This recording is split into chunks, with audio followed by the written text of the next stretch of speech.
Hello everyone, welcome to all. आज का हमारा टॉपिक है reduction of ER diagram into table. यहाँ पे हम आज सीखेंगे कि कैसे यदि हमें कोई ईआर डायग्राम दिया हुआ है तो उसे टेबल में कन्वर्ट कैसे किया जाए। तो स्टार्ट करते हैं। Reduction of ER diagram to table. In the database, every entity set or relationship set can be represented in tabular form. किसी भी database में जो entity set है या और relationship set है उसे tabular form में हम represent कर सकते हैं. There are some points for converting the ER diagram to the table. ER diagram को जब भी हमें table में convert करना है, ER diagram से हमें table बनाना है तो उसके कुछ रूल्स हैं, कुछ पॉइंट्स हमें ध्यान में रखने हैं कि कैसे हम एक ईआर डायग्राम से एक टेबल बना सके, टेबल ड्रॉ कर सके। तो सबसे पहला पॉइंट देखते हैं कि entity type becomes a table. ER diagram में हम एंटिटी को रेक्टेंगुलर बॉक्स से शो करते हैं, तो जितने भी रेक्टेंगुलर बॉक्स होंगे ईआर डायग्राम में वो क्या है, एंटिटी है। तो entity type becomes a table मतलब वो एंटिटी क्या होगी, एक टेबल, उसका एक टेबल बनेगा। जैसे मान लीजिए अगर एक स्टूडेंट नाम का एक एंटिटी है और एक टीचर नाम का एंटिटी है and next entity is staff, तीन एंटिटीज हैं। तो अगर तीन एंटिटीज हैं हमारे ईआर डायग्राम में तो कितने टेबल बनेंगे, तीन टेबल बनेंगे, स्टूडेंट नाम से, टीचर नाम से और स्टाफ के नाम से, तीन टेबल बनेंगे। यानी जो एंटिटी है वो किस में कन्वर्ट हो जाता है, टेबल में, उसका एक खुद अलग से टेबल होता है। सेकेंड पॉइंट है all single valued attributes becomes a column for the table. मतलब जितने भी सिंगल वैल्यूड एट्रीब्यूट हैं वो क्या बन जाते हैं, टेबल के कॉलम्स। जो एट्रीब्यूट्स हैं वो किस साइन से शो होते हैं, एलिप्स साइन से शो होते हैं ईआर डायग्राम में। और सिंगल वैल्यूड एट्रीब्यूट मतलब जो एलिप्स बना होगा वो पूरा एज अ होल, बिना डैश के, बिना किसी डबल एलिप्स साइन के, एक सिंगल एलिप्स होगा जो कंटिन्यूअस फॉर्म में ड्रॉ होगा, वो क्या कहलाएगा, एक सिंगल वैल्यूड एट्रीब्यूट। मतलब जो सिंगल वैल्यूड कंटेन करता हो वो क्या बन जाएंगे, किसी भी टेबल के कॉलम। मतलब अगर स्टूडेंट टेबल से, स्टूडेंट नाम की जो एंटिटी है आपके ईआर डायग्राम में, अगर उससे मान लीजिए तीन एट्रीब्यूट्स अटैच है, पहला रोल नंबर, दूसरा नेम और तीसरा एड्रेस, ये तीन एट्रीब्यूट्स अटैच हैं, तो स्टूडेंट टेबल में कॉलम्स कितने बन जाएंगे, तीन कॉलम्स। और क्या क्या नाम रहेगा उन कॉलम्स का, roll number, name and address. मतलब जो सिंगल वैल्यूड एट्रीब्यूट है वो क्या बन जाएंगे, उस टेबल के columns. A key attribute of the entity type represented by the primary key. यदि कोई की एट्रीब्यूट अटैच है किसी एंटिटी से तो वो उस टेबल का प्राइमरी की बन जाएगा। की एट्रीब्यूट्स कैसे शो होता है, एक एलिप्स साइज साइन के अंदर जब हम एट्रीब्यूट का नाम लिखते हैं तो उसके अंदर अंडरलाइन साइन लगाते हैं, तो इसका मतलब वो क्या है, एक की एट्रीब्यूट है, और वो की एट्रीब्यूट क्या बन जाएगा, उस टेबल का प्राइमरी की column. The multi-valued attribute is represented by a separate table. अगर किसी एंटिटी के साथ मल्टी वैल्यूड एट्रीब्यूट अटैच है, यानी डबल एलिप्स साइन से कोई एट्रीब्यूट बना हुआ है, तो वो क्या होगा, उसका एक अलग से टेबल बनाया जाएगा। मतलब वो उस टेबल का कॉलम नहीं बनेगा, मल्टी एट्रीब्यूट का एक अलग से टेबल बना जाएगा। अब मल्टी वैल्यूड एट्रीब्यूट के और क्या क्या एग्जाम्पल्स हो सकते हैं, जैसे यहाँ पे देखते हैं हम डायग्राम में, देखिए मल्टी वैल्यूड एट्रीब्यूट यहाँ पे देखिए डबल एलिप्स साइन से शो है, हॉबी है ना। तो हॉबी क्या है, एक मल्टी वैल्यूड एट्रीब्यूट है, यानी ये स्टूडेंट नाम से अटैच है, एंटिटी से अटैच है, तो ये स्टूडेंट नाम के एंटिटी का कॉलम नहीं बनेगा बल्कि हॉबी के नाम से एक अलग से टेबल बनेगा। नेक्स्ट है composite attributes represented by components. यानी जो कंपोजिट एट्रीब्यूट्स हैं वो किससे रिप्रेजेंट होते हैं, कंपोनेंट से। Derived attributes are not considered in the table. जो डिराइव्ड एट्रीब्यूट है वो टेबल में वो उसे कंसिडर्ड नहीं किया जाएगा, मतलब वो ना ही कॉलम बनेगा ना ही उसका कोई टेबल बनेगा, हम उसे लीव कर सकते हैं। अब देखिए यहाँ पे लिखा है composite attribute represented by components. Composite attribute क्या होते हैं? वो एट्रीब्यूट जो फर्दर दूसरे एट्रीब्यूट्स में डिवाइड होते हैं। जैसे कि एग्जांपल लेते हैं नेम, तो नेम के भी अलग अलग पार्ट्स होते हैं, जैसे first name, middle name and last name. मतलब एक एट्रीब्यूट कितने एट्रीब्यूट्स में डिवाइड हो गया? 3 एट्रीब्यूट्स में, नेम, फर्स्ट नेम और लास्ट नेम। तो जो नेम एट्रीब्यूट है वो क्या कहलाएगा? Composite attributes. तो कंपोजिट एट्रीब्यूट्स यदि आपके ईआर डायग्राम में है तो क्या होगा? कंपोजिट एट्रीब्यूट का कॉलम नहीं बनेगा, बल्कि जो उसके कंपोनेंट्स है, जो उसके पार्ट्स है, यानी फर्स्ट नेम, मिडिल नेम और लास्ट नेम, उस नाम से उस टेबल पर कॉलम बनेंगे। जैसे देखते हैं एग्जाम्पल, ये हमारे पास एक ईआर डायग्राम बना हुआ है। देखिए यहाँ पे कितने एंटिटीज हैं? एक स्टूडेंट नाम का एंटिटी है, कोर्स नाम का एंटिटी, जितने भी रेक्टेंगुलर साइन से शो हो रहे हैं, है ना, ये क्या है? हमारे एंटिटीज हैं।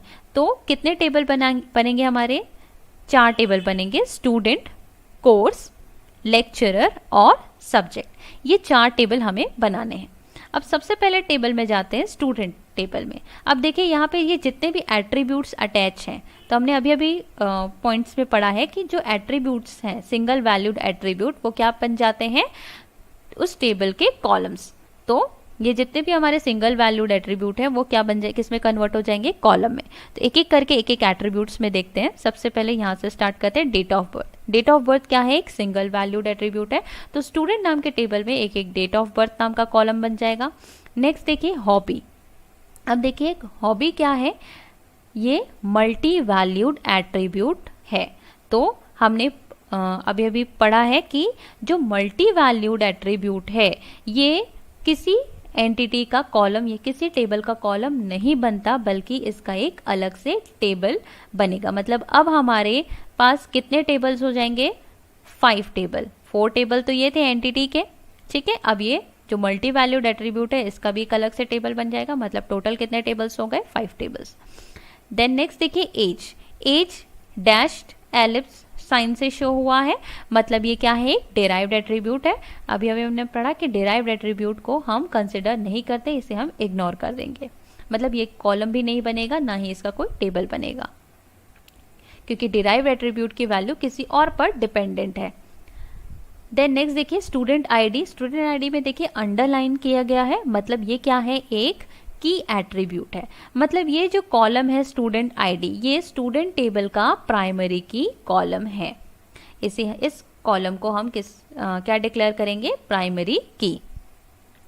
देन नेक्स्ट देखिए स्टूडेंट नेम। ये भी एक सिंगल वैल्यूड एट्रीब्यूट है, तो ये कॉलम बन जाएगा स्टूडेंट में, स्टूडेंट नेम नाम का। Then address. अब देखिए एड्रेस फर्दर डिवाइडेड है अलग अलग एट्रीब्यूट्स में, जैसे कि door, street, city, state, pin. तो ये फर्दर डिवाइडेड है, मतलब एड्रेस क्या है? एक कंपोजिट एट्रीब्यूट है, ठीक है।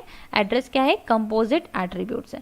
तो एड्रेस नाम का कोई भी कॉलम नहीं बनेगा स्टूडेंट टेबल में, बल्कि किस नाम से कॉलम बनेंगे? जो इसके कंपोनेंट्स हैं, जो इसके पार्ट्स हैं, उस नाम से स्टूडेंट टेबल में कॉलम्स बनेंगे। यानी अब नए कॉलम्स कौन कौन से अटैच होंगे? Door, street, city, state, pin.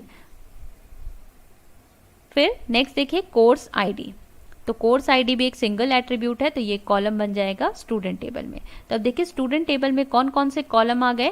Date of birth, student ID जिसे हम प्राइमरी की भी डिक्लेयर करेंगे, then student name, door, street, city, state, pin और कोर्स आईडी। अब देखिए नेक्स्ट एंटिटी में जाते हैं, कोर्स एंटिटी। तो एक टेबल बनेगा कोर्स नाम का, जिसमें 2 एट्रीब्यूट, 2 कॉलम्स होंगे। कौन कौन से कॉलम होंगे? कोर्स आईडी और कोर्स नेम। और जो उसमें कोर्स आईडी रहेगा वो क्या होगा? प्राइमरी की, क्योंकि यहाँ देखिए की एट्रीब्यूट है ये कोर्स आईडी, इसलिए इसे हम प्राइमरी की डिक्लेयर करेंगे। देन देखिए नेक्स्ट टेबल में हम जाते हैं लेक्चरर टेबल। तो लेक्चरर टेबल जो बनेगा उसमें कौन कौन से कॉलम रहेंगे? लेक्चरर आईडी, लेक्चरर नेम और कोर्स आईडी। और जो लेक्चरर आईडी है वो क्या बन जाएगा? प्राइमरी की, क्योंकि यहाँ पे ये की एट्रीब्यूट्स शो किया हुआ है लेक्चर आईडी को, इसलिए लेक्चरर आईडी एक प्राइमरी की बनेगा लेक्चरर टेबल का। देन देखिए नेक्स्ट टेबल, इस टेबल से कौन कौन सा एट्रीब्यूट अटैच्ड है, लेक्चरर आईडी, सब्जेक्ट आईडी और सब्जेक्ट नेम, तीनों सिंगल वैल्यूड एट्रीब्यूट्स हैं, तो तीनों कॉलम्स बनेंगे सब्जेक्ट नाम के टेबल में, और सब्जेक्ट आईडी जो रहेगा वो क्या रहेगा, प्राइमरी की सब्जेक्ट टेबल का। इस तरीके से हमारे पास 5 टेबल्स होंगे। अब देखिए यहाँ पे हॉबी नाम का भी एक टेबल बनेगा, पर इसमें अभी कोई कॉलम्स अटैच नहीं होंगे, तो यहाँ पे हमारे पास 5 टेबल्स होंगे और 5 में के हम कॉलम्स देख चुके हैं। तो देखिए नेक्स्ट देखते हैं, ये देखिए हमारे पास 5 टेबल्स अटैच्ड है। अब देखिए यहाँ पे हॉबी टेबल है, तो उसमें स्टूडेंट आईडी और हॉबी ये 2 नाम दिए हुए हैं। तो देखिए यहाँ हॉबी से कोई और अनदर एट्रीब्यूट अटैच नहीं है, है ना। तो जो हॉबी टेबल में क्या क्या कॉलम्स आएंगे, तो एक खुद हॉबी नाम का ही कॉलम आएगा, और दूसरा क्या था, स्टूडेंट आईडी। मतलब यहाँ पे जो की एट्रीब्यूट होगा वो भी एक कॉलम बनेगा इस हॉबी नाम के टेबल में। हॉबी एक मल्टी वैल्यूड एट्रीब्यूट है, और मल्टी वैल्यूड एट्रीब्यूट का एक अलग से टेबल बनाया जाता है। अब टेबल तो बना लिया, लेकिन कॉलम्स कैसे डिसाइड करेंगे हम, तो कॉलम्स कैसे डिसाइड करेंगे, तो ये जो मल्टी वैल्यूड एट्रीब्यूट है जिस एंटिटी से अटैच है, तो उस एंटिटी में यदि कोई प्राइमरी की वैल्यूड एट्रीब्यूट है, की एट्रीब्यूट है, तो वो एट्रीब्यूट भी इस मल्टी वैल्यूड एट्रीब्यूट का जो टेबल बनेगा उसका एक कॉलम कहलाएगा, और साथ में इसी नाम से एक और जो मल्टी वैल्यूड एट्रीब्यूट है उसी नाम से एक और कॉलम बनेगा इस टेबल में। तो देखिए हमने जो जितने भी कॉलम्स देखे थे वो सारे कॉलम्स स्टूडेंट नाम के टेबल में बन गए। देखिए student ID, name, date of birth, door, street, city, pin, course ID. Lecture ID में देखिए lecture ID, lecture name, course ID. Subject में कॉलम्स बन गए subject ID, subject name, lecturer ID. Course में 2 कॉलम्स बन गए, कोर्स आईडी और course name. Student hobby में देखिए स्टूडेंट आईडी जो कि प्राइमरी की थी स्टूडेंट टेबल की, ये इसमें अटैच हो गई, और एक हॉबी नाम का